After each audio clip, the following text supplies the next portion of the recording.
அம்மன் ஸ்டோ channel நேயர்கள் அனைவருக்கும் அன்பான வணக்கம். இந்த வீடியோவில் ஆவணி மாதத்திற்குண்டான பலன்களை தான் பார்க்க போகிறோம். ஆவணி மாதம் அப்படின்னாலே சூரியன் சிம்ம ராசியில் சஞ்சரிக்கக்கூடிய மாதம் தான் ஆவணி மாதம். இதுவரைக்கும் சூரியன் கடகராசியில் இருந்திருக்கிறாரு. தமிழ் மாதத்தோட 5வது மாதம் இந்த ஆவணி மாதம். ஆவணி மாதம் 1ஆம் தேதி முதல் 31ஆம் தேதி வரைக்கும் இருக்குது. ஆங்கில மாதத்துக்கு 17/8/2024 முதல் 16/9/2024 வரைக்கும் இந்த ஆவணி மாதம் அப்படிங்கிறது இருக்குது. இந்த ஆவணி மாதம் அப்படின்னு எடுத்துக்கிட்டாலே ஒரு சுப கிரக மாதம் அப்படின்னு தான் சொல்லுவாங்க. சுப நிகழ்ச்சிகள் அதிகம் நடக்கக்கூடிய மாதம் இந்த ஆவணி மாதம். இந்த ஆவணி மாதத்தில் மிகவும் முக்கியமான விசேஷம் என்ன அப்படின்னு பார்த்தோம்னா, கோகுலஷ்டமி அப்படிங்கிற கிருஷ்ண ஜெயந்தியை நம்ம கொண்டாடிக்கிட்டு வர்றோம். இந்த கிருஷ்ண ஜெயந்தி ஆவணி மாதத்தில் தான் நமக்கு வருது இந்த வருடம். அதே மாதிரி விநாயகருக்கு மிகவும் பிரசித்தி பெற்ற ஒரு விழா அப்படின்னா அது விநாயக சதுர்த்தி. விநாயக சதுர்த்தி இந்த ஆவணி மாதத்தில் வருது. இந்த ஆவணி மாதத்தில் வரக்கூடிய விநாயகர் சதுர்த்தி அன்று விநாயக பெருமான மனமுருகி நம்ம வேண்டுதல் அனைத்துமே நிறைவேறும் அப்படிங்கிற நம்பிக்கை நமக்கு எல்லாருக்குமே இருக்குது. இந்த ஆவணி மாதத்தோட கிரக நிலைகளை பார்த்தோம் அப்படின்னா, சூரியன் சிம்ம ராசியில் இருக்கிறாரு. செவ்வாய் ரிஷபத்தில் 10ஆம் தேதி வரைக்கும் இருக்கிறாரு. அதன் பிறகு மிதுன ராசிக்கு போகிறாரு.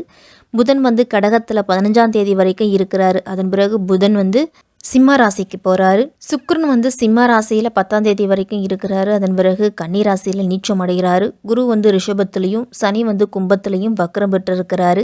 ராகு மீனத்திலையும் கேது கன்னியிலையும் இருக்குது. இப்படிப்பட்ட கிரக அமைப்போடு தான் இந்த ஆவணி மாதம் அப்படிங்கிறது தொடங்குது. 12 ராசிக்காரர்களுக்கும் இந்த ஆவணி மாதம் எப்படி இருக்குது அப்படின்னு பார்த்துருவோம். பிறருக்காக போராடும் மகத்துவமான குணம் கொண்டவர்கள் தான் இந்த மிதுன ராசிக்காரர்கள். மிருகசிரிசம் 3ஆம் பாதம் முதல் திருவாதிரை புனர்பூசம் 3ஆம் பாதத்தில் இருக்கிறவங்களுக்கு இந்த ஆவணி மாதம் எப்படி இருக்கும் அப்படின்னு பார்த்துருவோம். ஆவணி மாதத்தின் தொடக்கத்திலேயே உங்கள் ராசிநாதன் புதன் தனஸ்தானத்தில் சஞ்சரிக்கிறாரு. தொழில்ஸ்தானாதிபதி குருவும் லாபாதிபதி செவ்வாயும் இணைஞ்சு விரயஸ்தானத்தில் சஞ்சரிக்கிறாங்க. அதனால் தொழில் மாற்றம், வீடு மாற்றம், நாடு மாற்றம் இதெல்லாமே மிதுன ராசிக்காரர்களுக்கு ஏற்பட போகுது. வரக்கூடிய மாற்றங்களை ஏற்றுக்குங்க. சுகஸ்தானத்தில் கேது இருக்கிறதால உடல் ஆரோக்கியத்தில் பிரச்சனை அப்படிங்கிறது இருந்துக்கிட்டே இருக்கும். இந்த மாதம் முழுவதுமே வாகனங்களில் செல்லும் பொழுது கூடுதல் கவனத்தோடு இருக்கணும். பொருளாதாரத்திலலாம் வீழ்ச்சியும் எழுச்சியும் கலந்த நிலை தான் இருக்கும். மிதுனராசிக்காரர்களுக்கு கையில் வந்த உடனே காசு காணாமல் போயிடும். அப்பேற்பட்ட நிலை தான் இந்த ஆவணி மாதமும் இருக்குது. 8க்கும் 9க்கும் அதிபதியானவர் சனி, சகாயஸ்தானத்துக்கு அதிபதியானவர் சூரியன். இந்த பகை கிரகங்களோட பார்வை இருக்கிறதால முன்னோர்களோட சொத்துக்களை பாகபிரிவினை செய்துக்கிறதுலாம் உங்களுக்கு திருப்தி இருக்காது. இழப்புகள் அப்படிங்கிறது அதிகமாக ஏற்படலாம். பெற்றோரோட அரவணைப்பு உங்களுக்கு குறையும். மற்ற சகோதரர்களுக்கு அதிக முக்கியத்துவம் கொடுப்பீங்க. நம்ம கண்டுகளையே அப்படின்னு வருத்தப்படுவீங்க. தொழில் உத்தியோகத்திலலாம் மனக்கசப்பு தரும் சம்பவங்கள் தான் அதிகமாக நடக்கும். அரசியல் பொது வாழ்க்கையில் இருக்கிறவங்களுக்கெல்லாம் மேலிடத்தில் நிர்பந்தம் அப்படிங்கிறது அதிகரிக்க போகுது. அதனால் மற்றவர்களை நம்பி எந்த செயலையும் இறங்க வேண்டாம். சூரியன் மற்றும் சனி பகவானுக்குரிய சிறப்பு தலங்களுக்கு சென்று சூரிய பகவானையும் சனி வழிபட்டுட்டு வழிபட்டுவாங்க. காலையில் எழுந்து நீராடிட்டு சூரிய நமஸ்காரம் செய்து சூரிய பகவானை வழிபட்டுட்டு உங்களுடைய அன்றாட பணிகளை தொடங்குங்க. சனிக்கிழமை தோறும் சனி பகவானுக்கு எல் தீபம் ஏற்றி சனி பகவானை வழிபட்டுட்டு வாங்க. புதன் ஆவணி மாதம் 5ஆம் தேதி வரைக்கும் உங்களுக்கு அனுகூலமாக சஞ்சரிக்கிறாரு. அதன் பிறகு மாறுறாரு. சுக்கிரனோட நிலையிலால வருமானம் போதிய அளவு இருந்தாலும் சேமிப்பு அளவுக்கு இருக்காது. குருவும் செவ்வாயும் விரயஸ்தானத்தில் சஞ்சரிக்கிறதால விவாக முயற்சிகள் எல்லாம் வரன் அமைவது சற்று கடினமாக தான் இருக்கும். மிதுனராசிக்காரர்களுக்கு பாக்கியஸ்தானத்தில் சனி பகவானும் விரயஸ்தானத்தில் குருவும் செவ்வாயும் அமைஞ்சிருக்கிறதால எதிர்பாராத செலவுகளால் பணம் அப்படிங்கிறது விரயமாகலாம். சில தருணங்களில் புதிய கடன்கள் வாங்குவதற்கும் கிரக நிலைகள்லாம் இருக்குது. நெருங்கிய உறவினர்களுக்கு இடையெல்லாம் ஒற்றுமை அப்படிங்கிறதே குறையலாம். ஜீவனஸ்தானத்தில் ராகு சஞ்சரிக்கிறதால உங்களுடைய அன்றாட பணிகளெல்லாம் கவனமாக இருக்கணும். தவறுகள் அப்படிங்கிறது அதிகமாக ஏற்படலாம். பாக்கியஸ்தானத்தில் அதுவும் வக்கரகதியில் சனி பகவான் இருக்கிறதாலையும் விரயஸ்தானத்தில் குரு செவ்வாய் கூட்டு இருக்கிறதாலையும் உங்களுடைய பணிகள் எல்லாம் மிகவும் கவனமாக இருக்கணும். கடினமாக உழைத்தும் மேலதிகாரிகளை திருப்தி செய்வது கடினமாக இருக்கும். ஏதாவது குற்றங்குறைகளை கூறிக்கொண்டே இருப்பாங்க. புதிய வேலைக்கு முயற்சி செய்து வரும் மிதுனராசிக்காரர்களுக்கெல்லாம் இடைத்தரகர்களிடம் ஏமாந்து இல்லாமல் இருக்கிறது தான் நல்லது. ஆவணி மாதம் 10ஆம் தேதி கன்னிராசிக்கு செல்லும் சுக்கிரன் நீச்சம் பெறுறாரு.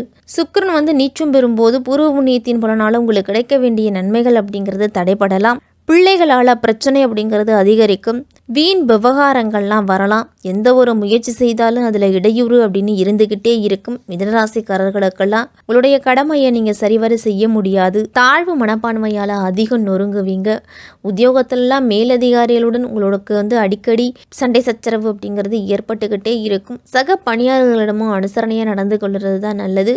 முன் கோபத்தின் காரணமாக உங்களுடைய முன்னேற்றம் அப்படிங்கிறது பாதிக்கப்படலாம். அதே நேரம் புதிய வாகனம் வாங்கக்கூடிய யோகம் கூட இருக்குது. ஊர் மாற்றம் அப்படிங்கிறது உங்களுக்கு உள்ளத்தை மகிழ்ச்சியும் வதத்தில் இருக்கும். ஆவணி மாதம் 10ஆம் தேதி மிதுன ராசிக்கு செவ்வாயும் போகிறாரு. உங்கள் ராசிக்கு செவ்வாய் வரும் இந்த நேரத்தில் உத்தியோக உயர்வும் ஊதிய உயர்வும் கிடைக்கும். உங்களுக்கு எழுந்த வாய்ப்புகள் அப்படிங்கிறது மீண்டும் வரலாம். பணிபுரியும் இடத்துல இருந்துட்டு வந்த பிரச்சனைகள் ஓரளவு குறைய தொடங்கும். தொழில் புரிபவர்களுக்கெல்லாம் புதிய பங்குதாரர்கள் அப்படிங்கிறது சேருவாங்க. வெளிநாட்டிலிருந்து வரக்கூடிய அழைப்புகளை இந்த மாதத்தில் நீங்கள் ஏற்றுக்கொள்றதுக்கு முன் வருவீங்க. தொழில் வியாபாரத்துலலாம் சுக்கிரன் உங்களுக்கு சுக்கிரன் உங்களுக்கு ஆதரவாக சஞ்சரிக்கிறாரு. வியாபாரத்தில் நஷ்டம் ஏற்படாமல் பார்த்து கொள்ளுவார் சுக்கிரன். இருந்தாலும் போட்டிகள் அப்படிங்கிறது தொழில் அதிகமாகவே இருக்கும். விற்பனை அப்படிங்கிறது மந்த நிலையில் தான் இருக்கும். புதிய முயற்சிகள் எல்லாத்தையும் இந்த மாதத்தில் கண்டிப்பாக தவிர்த்துக்கணும். சூரியன் சோபலம் பெற்று சஞ்சரிக்கிறதால அரசாங்கத்தின் மூலம் கிடைக்க வேண்டிய ஆதரவு அப்படிங்கிறதே கிடைக்கும். முன்பணம் இல்லாமல் சரக்குகள் அனுப்புவதெல்லாம் தவிர்த்துக்குங்க. உற்பத்தியை சந்தை நிலவரத்தை அறிஞ்சு அளவோடு வச்சுக்கிறது தான் நல்லது. நிதி நிறுவனங்களின் உதவிகள் கிடைக்கிறதால நிதி நிறுவனங்கள் உதவிகள் கிடைப்பதில் கூட தடங்கல்கள் அப்படிங்கிறது வரும். ஆவணி மாதம் 5ஆம் தேதி சிம்ம ராசிக்கு புதன் போகிறாரு. ராசிக்கு அதிபதியாக விளங்கும் புதன் உங்கள் ராசியிலேயே சஞ்சரிக்கும் பொழுது எதை எந்த நேரம் நீங்கள் செய்ய நினைச்சாலும் அதை அந்த நேரத்தில் செய்து முடிப்பீங்க. வருமானமும் உங்களுக்கு திருப்திகரமாக இருக்கும். வளர்ச்சி பாதையில் இருந்துட்டு வந்த குறுக்கீடுகள் எல்லாமே அகலப்போகுது. திருமண வயதில் இருக்கக்கூடிய பெண் பிள்ளைகளுக்கெல்லாம் திருமணம் செய்யக்கூடிய நேரம் அப்படிங்கிறது சேரும். ஆன்மீக பயணங்கள், ஆன்மீக யாத்திரைகள் எல்லாம் குடும்பத்தோடு சென்று வருவீங்க இந்த ஆவணி மாதத்தில்.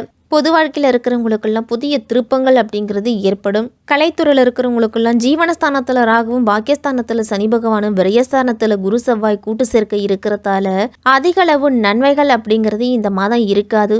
கிடைக்கும் வருமானத்தில் திட்டமிட்டு செலவு செய்யணும். குடும்பத்தில் நன்மை அப்படிங்கிறது திட்டமிட்டு செலவு செய்கிறது தான் குடும்பத்துக்கு நல்லது. கடன் வாங்குவதை தவிர்க்கிறதுக்கும் இது உதவும். கடன் என்பது அணுவாக நம்மளுடைய வாழ்க்கையை சிதைக்கும் கொடிய விஷம் அப்படிங்கிறத அறிஞ்சிக்கிட்டீங்க அப்படின்னா அந்த பக்கம் நீங்கள் போக மாட்டீங்க. திட்டமிட்டு செயல்படுவது நஷ்டம் ஏற்படுவது தவிர்க்க உதவும். தொழில் எல்லாத்துலேயும் அரசியலெல்லாம் கட்சியில் ஆதரவு அப்படிங்கிறது உங்களுக்கு மனநிறைவு கொடுக்கும். மேல்மட்ட தலைவர்கள்லாம் உங்கள் மீது வச்சிருக்கக்கூடிய நம்பிக்கை அதிகரிக்கும் இந்த மாதத்தில். மற்ற கிரகங்கள் அப்படிங்கிறது ஆதரவாக இல்லை. உங்களுடைய கருத்துக்களை வெளியிடுவதில் அதிக கவனமாக இருக்கணும். மாணவர்கள்லாம் ஆவணி மாதம் 15ஆம் தேதி வரைக்கும் புதன் ஆதரவாக இல்லை. அதன் பிறகு அனுகூலமாக மாறப்போகிறாரு புதன். எதிர்பாலின மாணவர்களோடு பழகும் பொழுது ஒரு எல்லை வகுத்து பழகிறது தான் நல்லது.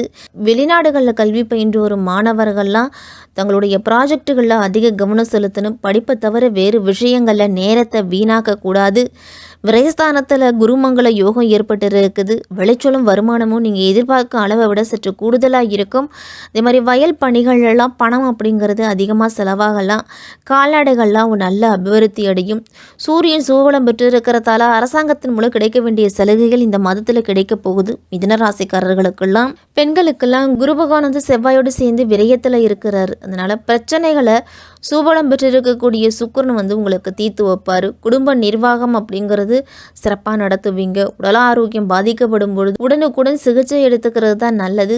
வேலை பார்க்கும் பெண்களுக்கெல்லாம் அலுவலகத்தில் பிரச்சனைகள் ஏற்படும் பொழுது அதை பேசி தீர்த்து முடிச்சுக்கணும். அவ்வப்போது வரக்கூடிய பிரச்சனைகளை உடனுக்குடன் சரி செய்துக்கிட்டீங்க அப்படின்னா பெரிய பிரச்சனைகள் எதுவும் இருக்காது. இந்த மாதத்தில் மிதனராசிக்காரர்கள் புதன்கிழமை தோறும் விஷ்ணு பகவானையும் மகாலட்சுமி தாயாரையும் வழிபட்டுட்டு வாங்க. நிதி நிலையில் நல்ல முன்னேற்றம் அப்படிங்கிறது இருக்கும். விரயஸ்தானத்தில் குரு செவ்வாய் கூட்டு சேர்க்கை இருக்கிறதால கையில் இருக்கக்கூடிய பணத்தை எண்ணி செலவழிங்க. அதிக உழைப்பையும் தேவையற்ற அலைச்சலையும் இந்த மாதத்தில் குறைச்சிக்கிட்டீங்க அப்படின்னா நல்லது. சனிக்கிழமையில் ஆஞ்சநேயருக்கு நெய் தீபம் ஏற்றி வெண்ணெய் சாற்றி வழிபட்டுட்டு வாங்க. உங்களுடைய கஷ்டங்கள் அனைத்துமே வெண்ணெய் உருகுவது போல உங்களுடைய கஷ்டங்கள் அனைத்தும் கலைந்தோடும். பிரதோஷ காலத்தில் சிவபெருமானையும் நந்தி பகவானையும் வழிபட்டுட்டு வாங்க. இந்த மிதுன ராசிக்காரர்களுக்கு இந்த ஆவணி மாதம் தன்னம்பிக்கை கொண்டு செயல்பட வேண்டிய மாதமாக இருக்கும்.